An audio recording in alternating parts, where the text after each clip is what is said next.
and welcome to Politico Live. I'm delighted to welcome you all to our event to mark International Women's Day. Hello to everyone watching this remotely, maybe from home, online. We're very happy to have you joining us online. And then to everyone here who've joined us in our Politico office in central Brussels. Thankfully, the snow has held off. We all got here for a full house. So quite an unusual start to this Women's Day to see that white blanket of snow this morning in Brussels. Look, just a few opening remarks about what this day means and why we've decided to mark it. International Women's Day has a long history. It goes back well over a century. The first International Women's event began in 1911 in multiple countries. And in fact, it actually began a little bit before that in the US. And that was about a protest, a march for labour rights, for equal pay for women. And that was all in the context of the vote for universal suffrage and fighting for women's right to vote that was happening in so many countries at that time. Now we're here in Brussels, well over a century later, things have changed, much more integration of women in the workplace and various moves towards gender equality. But I don't think I need to say to this audience that there is still a lot of work to be done. To mark this day, though, we have decided to invite two women who are at the top of their field, the top of their game, and are very, very well known, particularly here in Brussels in the EU circle, as well as in their own country. I'm joined by the Spanish Vice President and Minister for the Ecological Transition and Demographic Challenges, Teresa Ribera, who I'll be introducing and beginning with shortly, and later by the EU Commissioner for Home Affairs, Ylva Johansson, who will be joining us. So before we get into the discussion, which is why you're all here joining us, we would like to make this event as interactive as possible. So you can participate by tweeting, we always like to encourage that, at Live Politico, and asking questions through Slido. Now, for those of you who haven't used that system, we have a QR code here and should be on your screens. Where you can download this. But if not, just Google Slido, S-L-I-D-O, and insert the hashtag PoliticoIWD. If you want to enter your questions there, just be sure to maybe give us some information about who you are, and particularly if you come from an organisation. So it's transparent for all of us here and for our audience. So with that, thanks again for joining us. And I'm going to start the conversation with Minister Ribera. Thank you very much for joining us, Minister. My pleasure. Welcome to that snowy Brussels. Look, just to start off, I think I'm speaking personally as a journalist, and until about 6 months ago in particular, I was working on Playbook, my colleague Jacob. And I can remember you as an individual and Spain really emerging to the top of the news agenda during the beginnings of the energy crisis. In fact, before the energy crisis, we had a standard council meeting here in Brussels, and Spain and you were warning, we've a problem here. We've a problem with rising energy crisis. This was months before the invasion of Ukraine. Can you talk us through about why Spain kind of came out on a limb on that and was quite isolated at the time, and yet within a few months, Europe had kind of moved, if you like, not quite to the Spanish position, but to taking energy seriously? No, thank you. Thank you so much for the question. And it is true that probably it was because the Spanish consumers are much more reliant and depend much more on the wholesale market price. So the impact was immediate. We started to see that prices were rising, and apparently there were no clear causes on why this was happening, but the price of the natural gas. So our first question mark was why we are going to accept that due to the type of regulation, the way we shape the electricity prices connected to the different ways to produce electricity, we will be accepting that natural gas being higher and higher imposes the final price for electricity. Is there anything that we can do from the regulatory perspective? And immediately people started to realize that it was something that was happening a little bit everywhere. So it took time. I think it took time to realize to what extent this will be having an impact in the economics in general, general, so not just in the energy markets, but energy is so systemic in the way we produce and consume goods in households, comfort, in industrial performance, that the European Union as such, and the Commission in particularly, started to work very seriously on how we could face this big challenge. Then it was clear that Russia was behind that, blackmailing the whole European Union, behind the European Union, the world as such.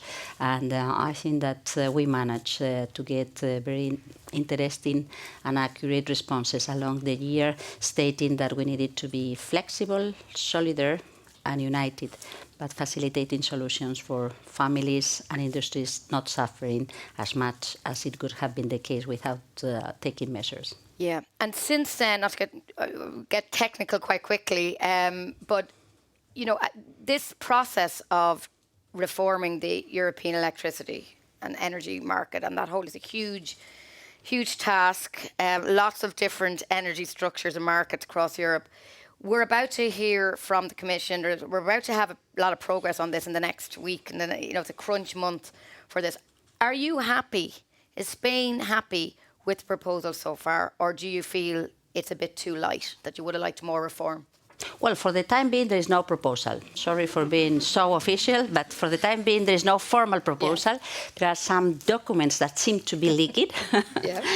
And I think that it goes along the right direction. We need to introduce references that do provide much more comfort and understanding on the sense of direction that we need to build. And I think that there's a broad consensus on the importance to discuss and to update what we've got in common. I think that it is a very good opportunity to keep on building Europe and to keep it at the size of the continent, and not with very concrete domestic responses to our tricky business in each capital.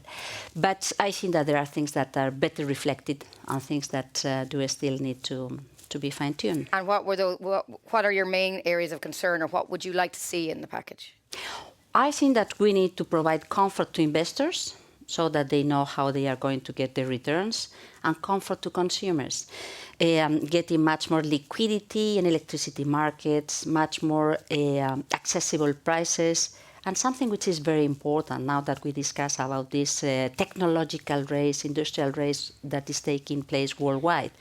We know that in electricity systems where we will be having a rising share of renewable energy solutions, we need to provide solutions for storage, for availability of energy when there is no sun, when there is no wind. And this probably requires some concrete regulation, which is much better if it takes place and it is designed at the continental size and not in each of our countries. So I think that we can improve the proposals from the Commission.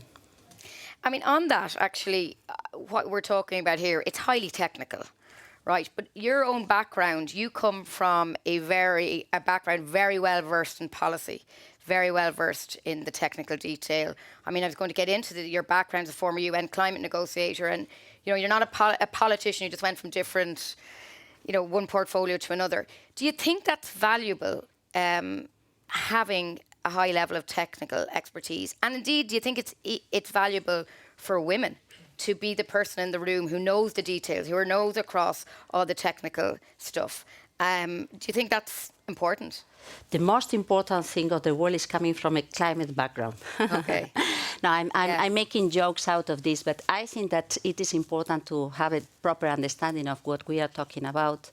And I think that climate negotiation is a good school for that, because at the end you need to connect many different dots, and you need to be patient, but also to learn how to build consensus and to be sure that you can bring everybody around the table and find solutions that can provide responses to everyone's concerns.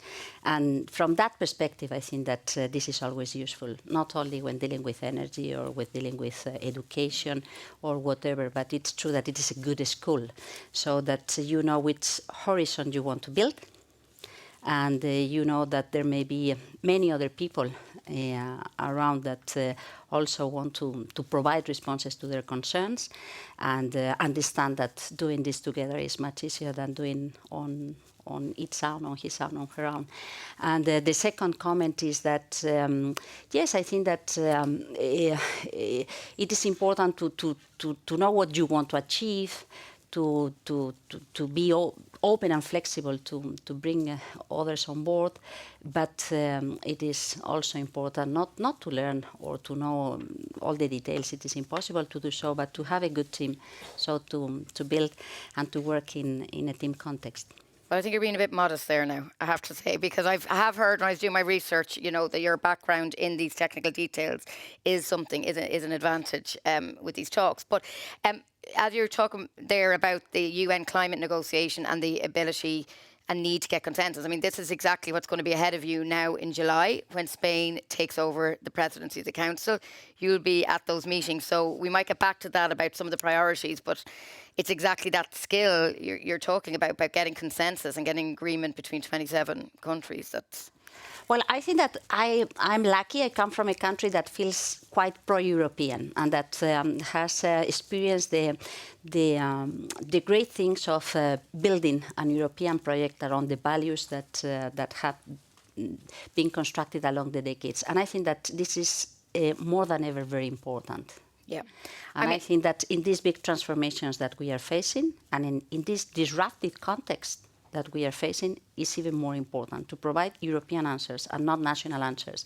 2022, as I said, was a good example of how to react in such a complicated context, but I think that still now we are facing very relevant structural proposals coming from the Commission, which is very strange when we think that in less than 1 year we will be in an election time to decide who is going to be part of the next European Parliament. Yes, big year ahead of us there. I wouldn't mind getting your views on that and who you think might be there for the big jobs. But first of all, on climate change, you know, Spain has been quite a journey with Spain. I mean, on energy and climate change, and your own role, and for example, in negotiating with unions for the closure of coal mines and that kind of thing.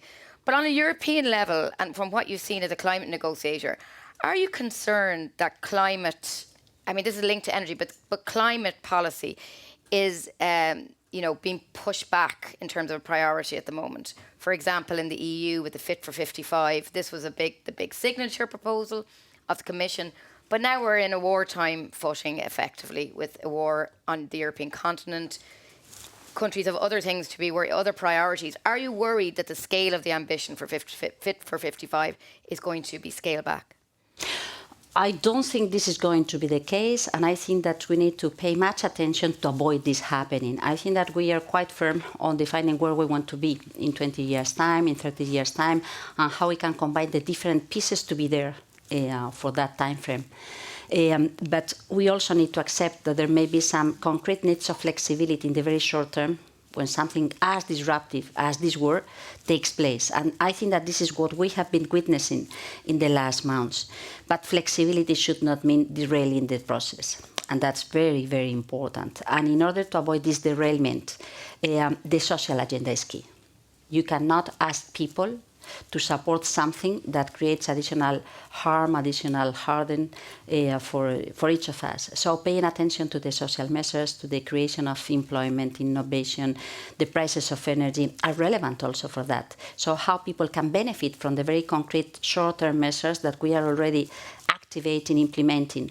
And I think that this combination of short-term and mid and long-term timeframes is not always obvious. And this is why I think that the political involvement, the leadership involvement in this transformation is so relevant. But as I said, always taking into consideration that citizens, people, the most vulnerable ones, should be at the center of the attention and at the center of the response coming from the institutions. Otherwise, people could feel like excluded from the system and threatened by the transformation. But what about, I mean, that's a very valid point, but what about the needs of business, for example? We've seen Germany, there's a battle on about the phasing out of combustion car engines, and I know you've weighed in on this. I mean, does Germany not have a point, or German car makers, German industry, that it's too much to expect? I'm not sure if the whole car industry supports this last-minute movement. I think that the way we are playing cards is stating where we want to be and providing this programmatic approach. So it's not something that it is going to be compulsory from one day to the next one. It's defining the horizon, which we have already done. And this provides a good ground to take decisions in terms of investment, industrial bets, innovation, and preparedness for the time to be. Creating too much noise and uncertainty on what we are deciding to promote does not help the investor's decision, does not help the innovation trends. So I'm not sure that this is useful for business, for the business community, either industrial or financial community. And of course, I don't think it is a good idea in terms of well-functioning of the institutions in the European process. So I guess that there are probably concrete domestic concerns that may explain why this very last-minute movement coming from the German government, and I think that we should find a way forward that does not undermine the whole substantial puzzle of Fit for 55, but neither the way we take decisions at the European level. Okay. On the issue of women's role in politics, just this week, the Spanish government announced new proposals to have legally binding cabinet quotas. It said that political parties must pitch equal number of male and female candidates in elections. And at the moment, 61%, it's equivalent to 61% of the cabinet ministers in Spain are women. How do you explain this? I mean, we don't dabble in national stereotypes here in Brussels, but I mean, we've got Commissioner Johansson later. The perception, the Nordic countries have been very progressive on women's rights. That's what most people would think. Spain, though, is emerging as quite on this left-wing front, coming from the Iberian Peninsula. Where's the momentum coming for this move to get more gender parity in the boardroom and in politics? Well, I think that there is a great consensus of the importance of promoting this parity, this equity. And this probably comes from the previous Social Democrat government. With Zapatero, we adopted a law saying that lists should be at least 40-60 for any election. And it explains why there is such a high level of high share of women in the parliament or in the local municipalities. Around 46% of the elected people at the local level are women, and similar figures for the national parliament. But there was a recommendation for the boards, and in the boards, when the boards are led by women, there is a clear trend to count on more women in listed companies. When the boards are led by men, the share is much more different. So the idea is, okay, the society is conscious of the fact that we women are 51% of the population. So let's try to ensure that this is well represented in any type of strategic decision table.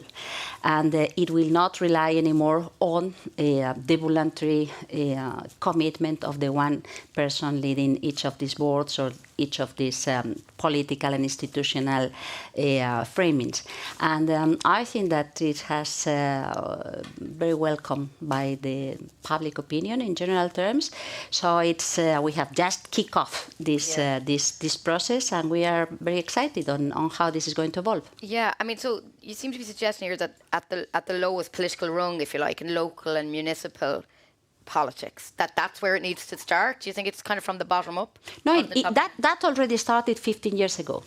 So it is a reality already at the local level, and it is in the absolute figures. So what is the number of elected people at the local authorities in the whole Spain being women, and the local figure, the total figure for men, and this is the case for the national parliament. But then how we ensure that this will always be the case, first thing, And second thing, how we ensure that this trend also takes place in the private companies, in the boards, or in any collective body taking decisions on awards, prizes, and so on, when there is a direct implication, a direct involvement of the general administration, of the administration as such. And I think that it is something that probably will create a different perspective and will consolidate the idea that this is something we cannot miss. This is something that we need to bet for.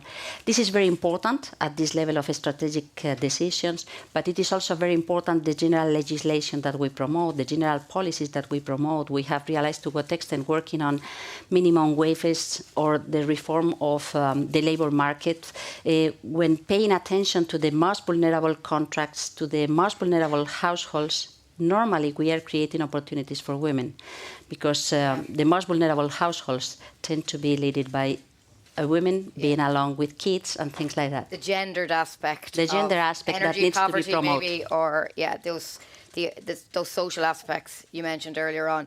I mean, of course, I do have to say, I mean, part of this is probably clever politics. I mean, half the electorate are women.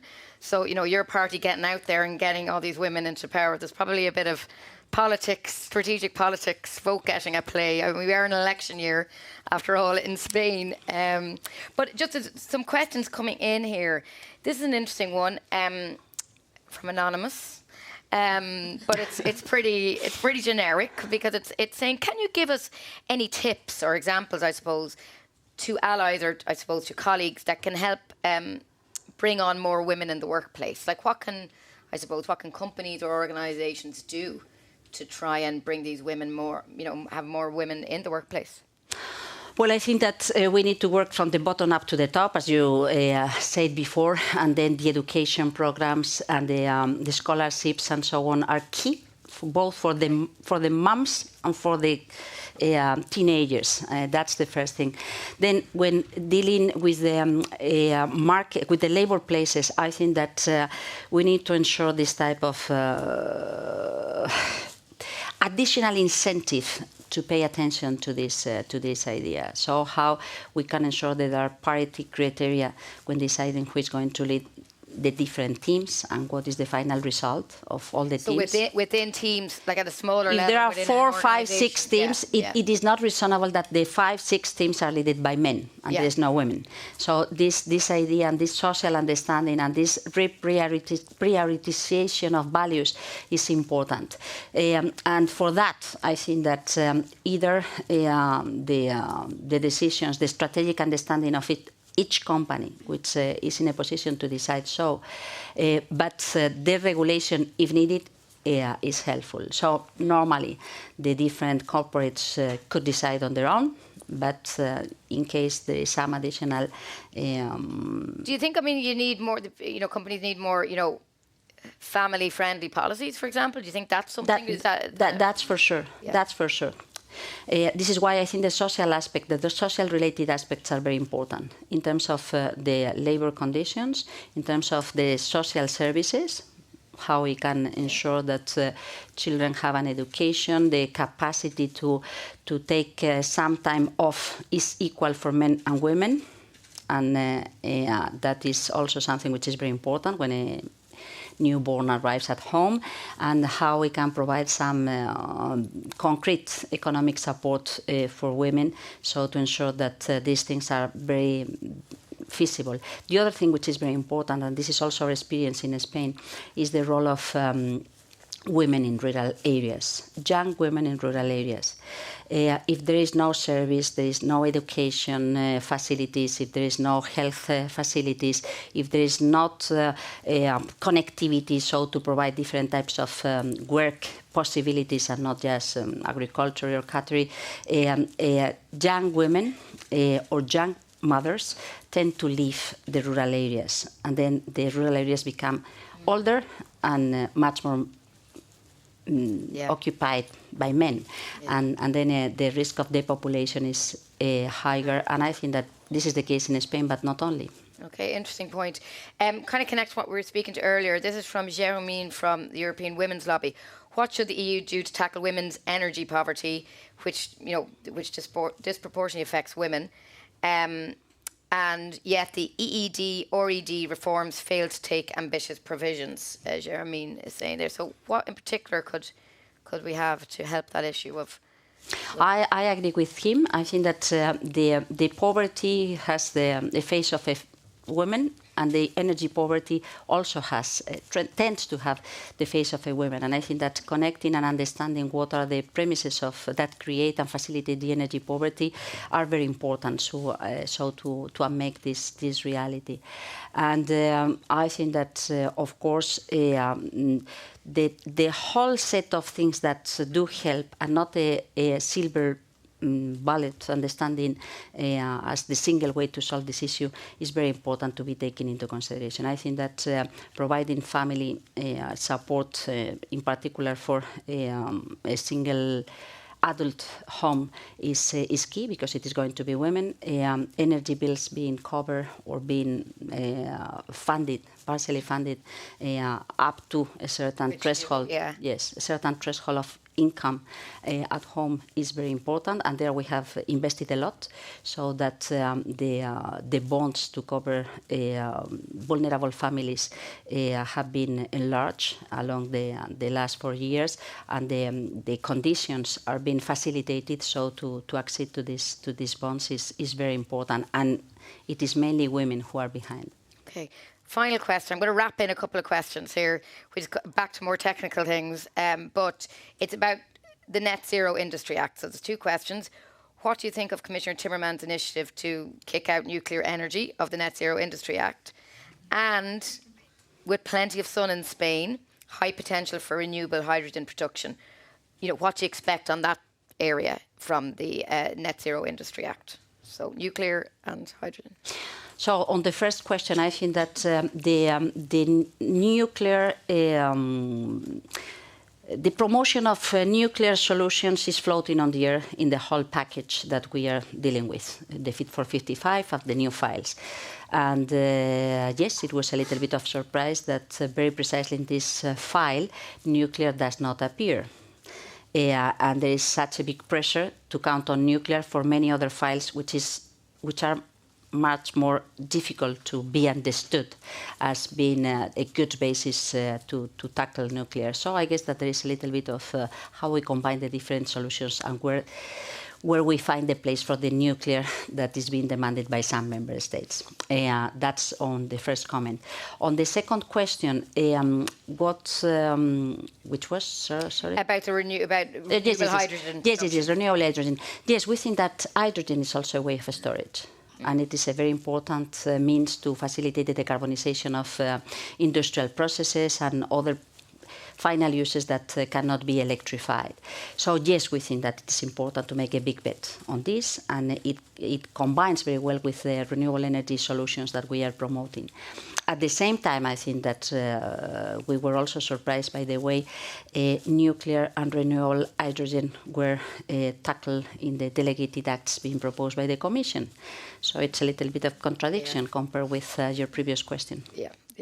Minister Rivera, thank you very much for that. Great to get your insights both on the more technical files and also some of the themes and ideas that are surrounding the whole issue of gender parity at the moment. So thank you very much for joining us. Thank you so much. Bye. Thanks very much. Thank you.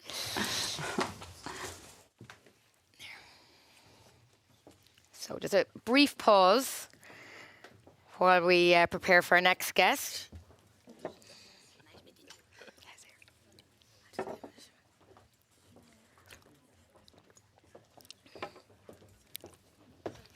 Hi there, Commissioner. Great to see you.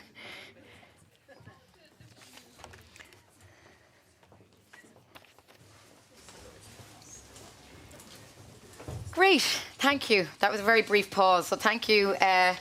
As we shift gear, Commissioner, you missed my lengthy introduction at the beginning, but we're delighted to have you with us for the second half of our International Women's Day event here in POLITICO headquarters, with a lot of people joining us online as well. So again, encouraging people to share any of their answers on the Slido, as explained at the beginning of the session. If you can't find it, hashtag POLITICO. IWD. So thank you very much, Commissioner Johansson, Commissioner for Home Affairs. Thank you very much for joining us. So look, just to start off on this discussion, you've just come from down the road at the Commission where there was an update, an announcement on the Temporary Protection Directive, this proposal, this initiative that the Commission announced within, a few weeks of the invasion of Ukraine last year. Can you just tell us the latest, as you come from the Commission, what you were announcing today? Well, we presented a communication of how we have been dealing with this this last year, but I think it's important now to remember how this started. You know, we woke up this morning, Thursday morning, the 24th of February, and Ukrainians woke up to a full-scale invasion.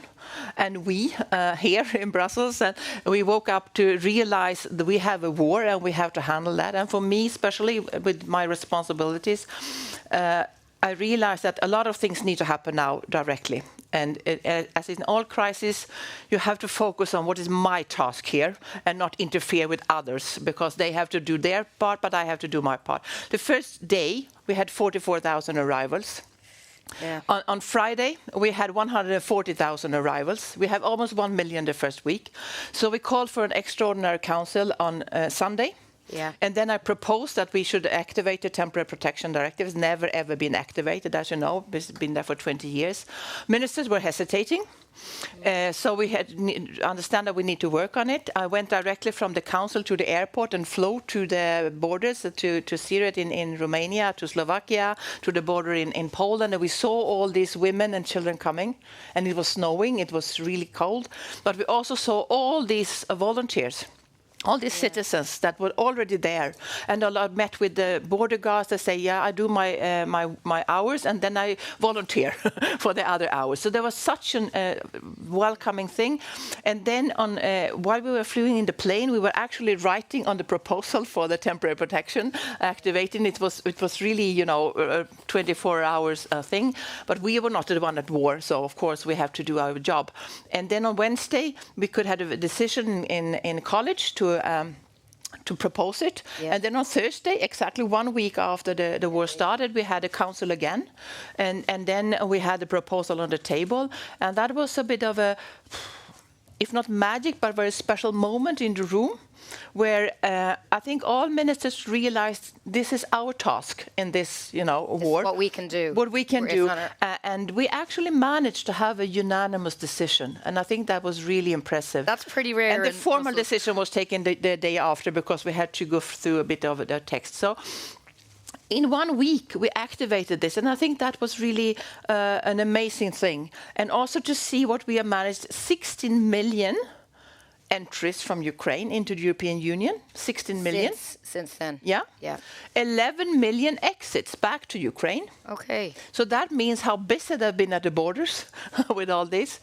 1 million have left to other parts of the world, like Canada, US, UK, and 4 million are still here. Benefiting from the temporary protection. EU. And I think that how we have, it's the biggest refugee crisis since the Second World War, as you know. But it's also that when I took office 3 years ago, dealing with migration, if anybody have asked me, will you be able to manage such a big migration crisis, refugee crisis, in good cooperation with all member states, without any big tensions, without any big conflicts, with so much support from society, I would not have thought it. So I think that we have gone quite a way when it comes to dealing with severe threats and crises and challenges together. And that, I think, also links into that we have now a very positive progress on the Pact on Migration and Asylum. So I think it helps us to show that when we actually put all our efforts and all our strengths together, Commission and Member States, we can do a lot. I mean, one of the interesting, we're here on International Women's Day, is the fact that this refugee crisis, Ukrainian refugee crisis, it was a lot of women and children. It was mainly. There was a gender aspect to this. These women and children were literally getting into their cars, getting onto trains, getting out. There was effectively conscription that, I think it was the night of the war started. Zelensky, put out that call for all men of fighting age to remain. So do you feel that, I mean, it's very hard to say one is disproportionately affected because obviously these men are fighting a war in Ukraine, but the specific experience of the refugee in this crisis, of the Ukrainian refugee, is gendered, is a woman, are children who are trying to build their lives in each of these countries around the EU. Every country has accepted Ukrainian refugees. They are now building their lives, building a kind of normality in these places. And what is the EU? I mean, is that easy for them? Is the EU making that easy for them? And are they being properly integrated and welcomed? I think it goes much better than expected. But of course, there are still a lot of challenges when it comes to housing. Not all children are enrolled to schools and so on. But can I reflect a bit on this gender aspect? Because I think this is really important. And that was really what the impression when I was at the border and seeing all these women and all these children. And out of all those that entered in the European Union, half of them were women and quite 1/3 or something it was children. And many of those women, some of them are still here, but many also came with children. And for example, having relatives in a member state, leaving their children, going back to fight. We also seen a lot of women fighting, turning into fighters to fight the Russian invasion. A lot of women going back for the resilience to do their job, to help the country. So we have seen a lot of brave women here. But what also struck me when I was at the borders was how vulnerable they are. Yeah. And all these nice people that come and say, you can live at my place, come with me, I can take a family, I can take one person, I can take a mother and a child. And I realized immediately how easy it will be, for criminals, for traffickers, to just turn up there. It's one in 1,000, it's enough. So then I realized, and I think this was important because the very first week we started to see that this is a huge, huge risk of trafficking. And even before the war, Ukrainian citizens were on top 5 of trafficking victims towards the European Union. So we know that there are already criminal groups that were into trafficking Ukrainians. Yeah. And then you have all these women and children. So we immediately started awareness campaign. And I have a anti-trafficking coordinator in DG Home. And she activated all the anti-trafficking coordinators in the member states very early. I called Catherine de Boll at Europol, and she set up a special task force at Europol. We set up also, presented an action plan against trafficking. So we did all this very early, and we reached out to border guards and other, with awareness raising. And so far, I must say, we have very, very few cases of trafficking, taking into account the numbers of people in vulnerable situations, women and children that has come. Of course, I would like it to be 0 cases, but maybe it's thanks to the efforts we did in this so early with this awareness raising and supporting. And also we set up special hotlines, and things like that, and advice to people fleeing, so how they can avoid being victims of trafficking. I mean, it's a fascinating picture. You're bringing us back, transporting us back a year ago when that influx came. And as you say, we were just talking in the previous session about the difficulty of getting consensus, as we all know, around Brussels. That's the key to making progress here. And yet there was unanimous support for this. However, I mean, a lot of people have made this point, an obvious point, is there selective, are member states selective about what kind of refugees they're prepared to accept? At the same time as we saw this open arm attitude to Ukrainian refugees, the EU has been struggling and is still in the process through the Migration Pact of trying to get together a common EU migration asylum policy. And there's a lot of resistance among some member states to taking in refugees, asylum seekers from other parts of the world, from the Middle East, etc. So, is it a double standard that we're seeing here? No, I don't really think so. But I mean, having said that, we have racism in the European Union. Yeah. So this we should not be. We should not put a blind eye on. So we have this, and we have actions of anti-Muslims or anti-whatever. This exists. But when it comes to refugee situation, I think that we have to take into account those that were fleeing Ukraine, they could go nowhere else. Yeah. Many others could go somewhere else. So it's also discussion how many should come into the European Union, how many should stay in Turkey or stay in Iran or whatever on their journey. This is a relevant question, of course, that we also need to have our share, but also to support other countries that are also taking refugees. But for one example, when the Taliban take over in Afghanistan, so then I remember we had the meeting also in the council, again, an extraordinary meeting in the council of ministers of interior, and they were talking about what should we do when they come to our borders. And I said, they are not at our borders. They are in Afghanistan. Yeah, so we need to reach out there, and we need to support neighboring countries, but we need to evacuate those that are really at risk in Afghanistan. And then the minister said to me, well, you're probably right, but I'm the Minister of Interior, you know. Yeah. I think this is the part of the approach that we have on the pact. You know, we need to reach out. So we evacuated 36,000 Afghans on humanitarian admission out from Afghanistan.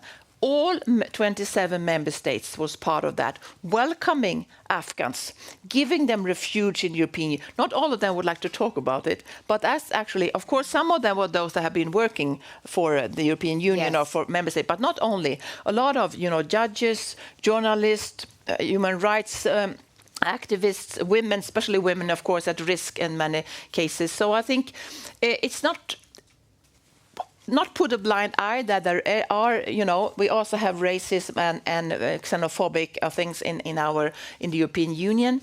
But I think sometimes it's putting too much into the differences here. And then, of course, I think it's easier to open your home to women and children than to young men. I think that's very often the case. Well, I mean, you're seeing this. Let's be honest about it. In the debate, for example, in the UK, about all these Albanian men coming into the country and the scaremongering language we're getting from some quarters, that's gender too. That's this kind of old trope of this threatening male figure coming in.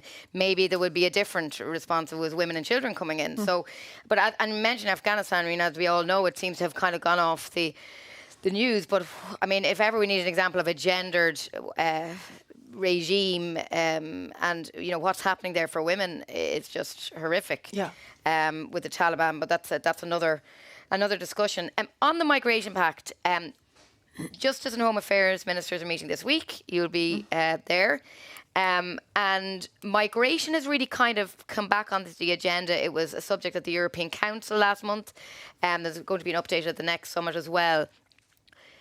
Only it's about a couple of weeks ago now almost, we had another awful boat tragedy in Italy with dozens of people who've lost their lives. Do you think this is going to change the debate about migration now? Do you think this is a bit of a watershed moment at this latest tragedy in Italy, or are people just so set in their positions now on migration that it's quite split? You've got some countries who are much more right-wing on this, and you've other countries who are a bit softer in their approach. I mean, or do you think this Italian boat tragedy is a bit of a game changer? I don't think it's a game changer, but I think when we talk about irregular migration, we very often talk about flows or, using water words on people. And we are talking about people, we're talking men and women and children. They are human beings, they are individuals. So if this tragic event could remind us that, managing migration is not an easy thing, but it's still, we are always talking about human beings. And human beings, even if they don't have the right to enter or the right to stay, they still have the right to be treated according to the rights and with dignity. So I think this is the way to manage migration. Of course, some people have to leave, some people have to be stopped. Not everybody had the right to come, but everybody has the right to be treated with dignity. So, but I also would like to say that the situation is not that split anymore on migration. Of course, there are different views, but what I should say that where we are now on migration and the European Union, it's more like a normal policy area, because member states are split in almost all policy areas.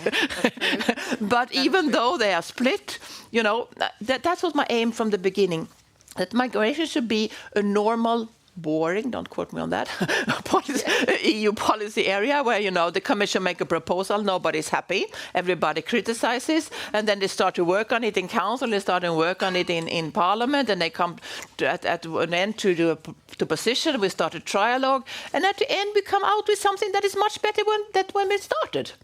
And everything, yeah, that was great, you know. And I think this is actually the process we are in right now on the Migration Pact. You're quite positive about the progress of the Migration Pact. When do you think we may get this finished? Before the next European Parliament elections? Yes. Yeah. I think so. That is absolutely realistic. It has gone a bit quicker, actually, than I expected. So, of course, there is a high pressure now, both on Parliament and Council. But we are so far on track. You know, what do you think? I mean, the Italian government has been criticised. We've got this new Prime Minister, Giorgia Meloni, being criticised. She's now coming under domestic pressure about this handling of this boat coming in. I mean, are you worried about the Italian stance on, for example, the role of NGOs and boats that are helping to bring in refugees? Do you agree with Italy's stance on that? Well, it's... to put it like this, I spoke to the Italian Minister of Interior today, Matteo Piantedosi, and the thing that he raised with me is that we should, as soon as possible, really find a good agreement with Tunisia, investing in legal pathways, preventing people to go on the dangerous boats, and helping, you know, with the overall management of migration and in Tunisia, but also good opportunities for legal pathways. I fully agree with that. So I think these are really the best ways to deal with this, because if you go into these boats, it's like playing a Russian roulette, yeah? And sometimes we know that the smugglers are actually forcing people into the boats because they can see that it's a bad weather conditions, and they say, oh, I don't want to go right now, and they are more or less threatened by weapons, you know, to go in there. And the smugglers don't care at all about people's lives. That's obvious.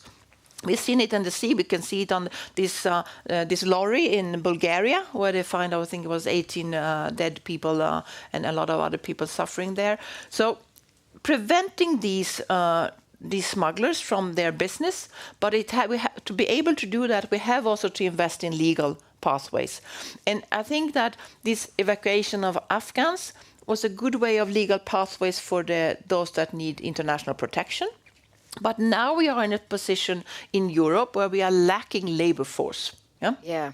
And we should not incentivize people to come and risk their lives to be working on bad conditions, maybe illegally in our labor market. We should invest in, you know, legal ways to come and have a proper job and a proper salary, and not be risking your life on to come here, but not on the job either. And this is really the opportunity now. And on a normal year, we have around 3 million legal migration coming to the European Union. Out of those, 1.5 million are coming for labor purposes. Yeah. And I think that today, if you look at the European labor market, we probably would need 1.5 million more on a yearly basis to come and work here. And this is a good opportunity, really, to find these agreements with countries, but also to those that would like to invest, not pay the smugglers, but invest, and we can also support with some vocational training and others, language training that might be needed. I've been to both Bangladesh and Pakistan to discuss this. For example, we had, unfortunately, a lot of Pakistanis also lost their lives in this outside Italy, the boat. And they should not come on these boats. They should come legally here. Yeah. I mean, your own career as a politician from Sweden, you come from a very kind of progressive political tradition. Are you worried about the kind of, well, the rightward tilt of the current Swedish government, particularly when it comes to migration? I saw that during your own Parliament hearing when you became Commissioner, you said you were proud that Sweden had received so many refugees. But things seem very different politically now in Sweden. There's been more of a tightening when it comes to migration policy. That's true, but I think in my current position, it's not for me to comment on it. I should have known that would be the answer from a commissioner about their home country. It's the, but a few more questions here from different our anonymous people, but also some other people who are online and here. This is about, okay, this is an interesting one. this is Monica from the. She's an advisor on the FEM committee in the European Parliament. She's speaking about pregnant women who are fleeing Ukraine. Some of them victims of rape. They struggle to access safe and legal abortion, especially in Poland. We know that Poland takes a lot of Ukrainian refugees. How does the Commission support them? Yeah, so when this was raised quite early during the war. I think it was in March or something when I was aware of this. Then we was in contact with the Polish government, of course. I went there to discuss this thing with them. They promised me that there will be possibilities, but I still got the message that the women were denied abortion. So I was called. I have a lot of calls with the Ukrainian ministers and the government, and I think this has been part of why we have been able to handle this, that we could work so closely with Ukrainian authorities and Ukrainian government. So with the Deputy Prime Minister Olga Stefanishnya, that we also dealt with this together, how we should reach out both to Poland, but also that to other member states that could, help them, so they could get to another member state where they could get the necessary abortion. So this has been one of the things that we have been dealing with a little bit, maybe not so visible publicly, but this was raised pretty early, and we also have helped in Ukraine because we have a lot of raped women also that are still in Ukraine. So that was also one thing where Olga raised with me that they have support centers for raped women, but now the volume was something totally different. So we helped set up victim support centers. Since the war began, yeah, the volume of raped women was yeah. But they have been systematically used by the Russian soldiers. Yes. So some of them have fled to the EU, but a lot of them are still in Ukraine. So we are now financing and have set up in many regions in Ukraine victim support centers. That is many of those have been raped women, but also children, but also some others that are victims because they have been forced to see somebody being killed or somebody being raped, for example. So this is one of the things that we are supporting in Ukraine as well. Okay, the EU is through these centers. Yes. Okay. Moving to another question coming in here is from Isabella Beck-Jergensen. I suppose this is your role as a female politician, a female leader. What do you specifically do to support women as a woman in a leading position? Or, what do you feel people should do to support women in the workplace or in political? Well, I think you should do everything. Yeah. Really. Yeah. But, I mean, this is...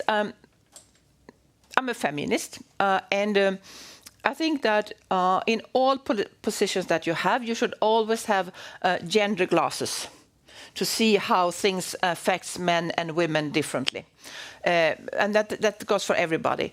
So, for example, I was very early to see the risk of trafficking of women and children.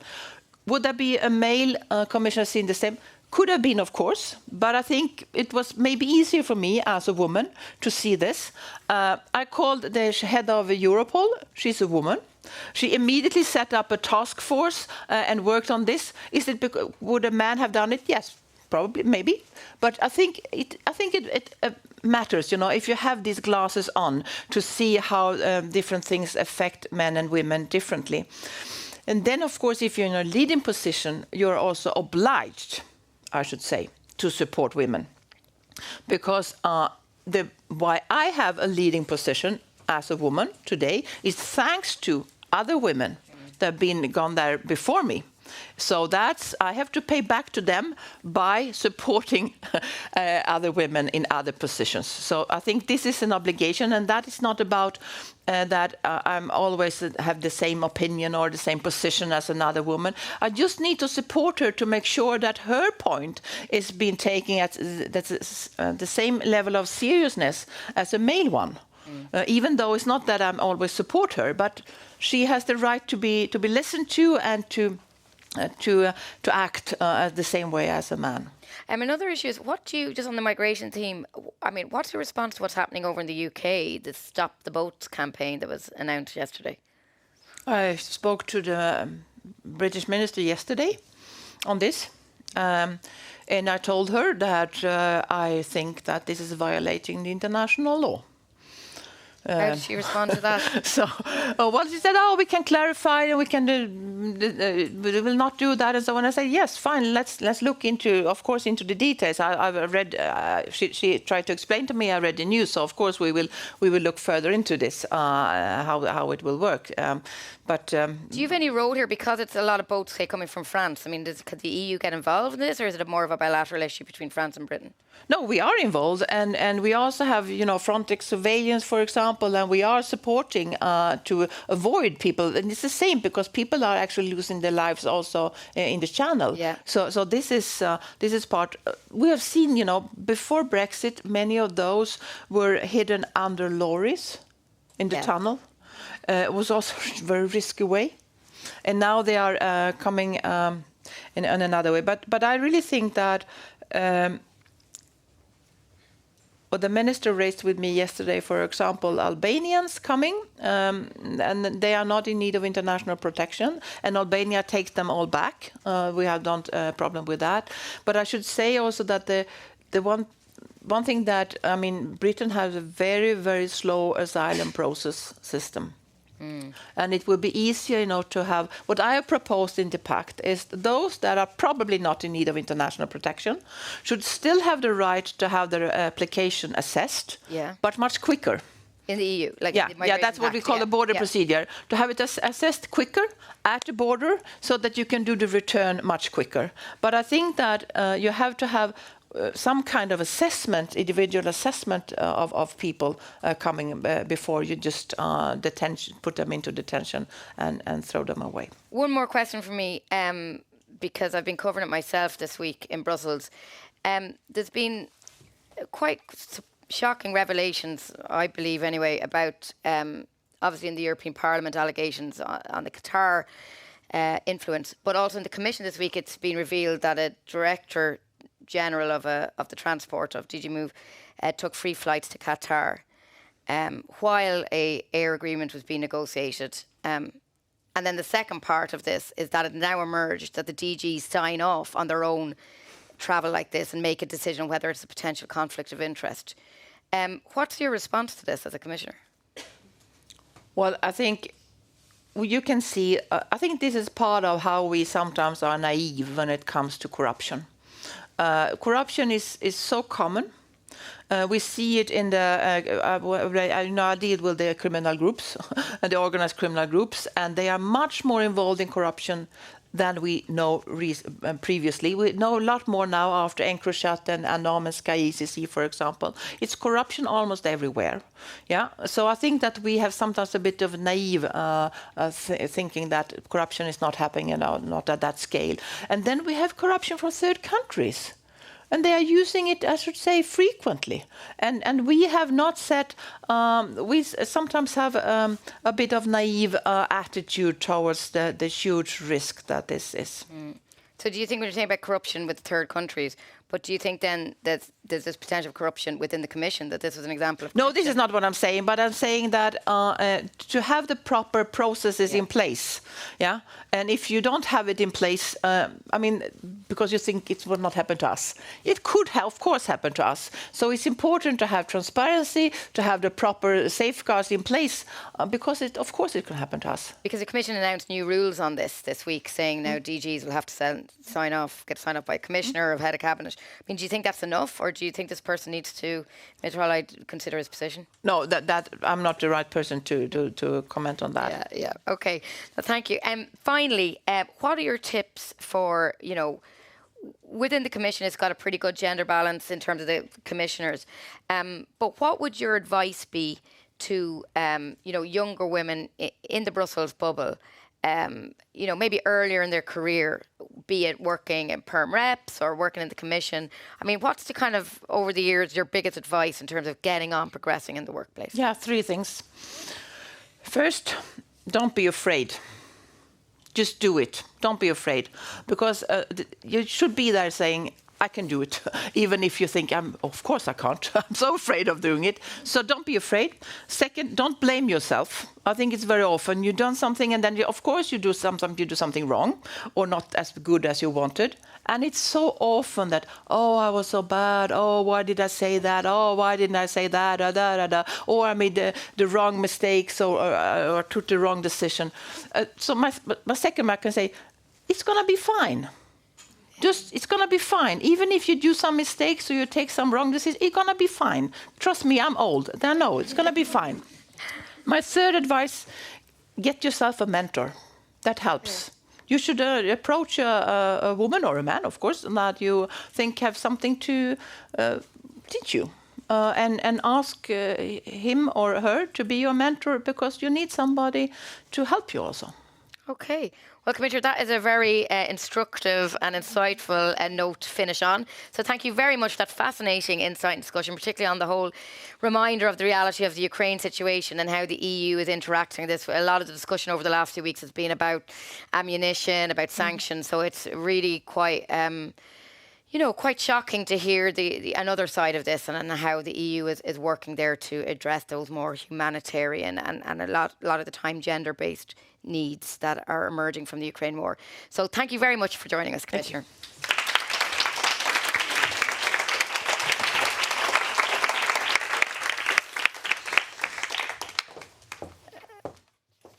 So with that, we're coming to an end. So thank you very much for joining us, both online and here to our audience. You're welcome to send any feedback to our email address, live@politico.eu. Thank you so much for joining us, and stay tuned for next year's agenda. Thank you.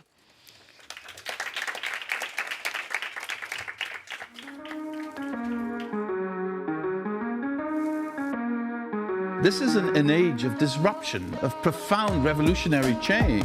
What we're really asking ministers is to empower the ambassadors. The only thing that you really push forth is the truth. You don't see many women represented when it comes to the decisions as to how to handle the pandemic.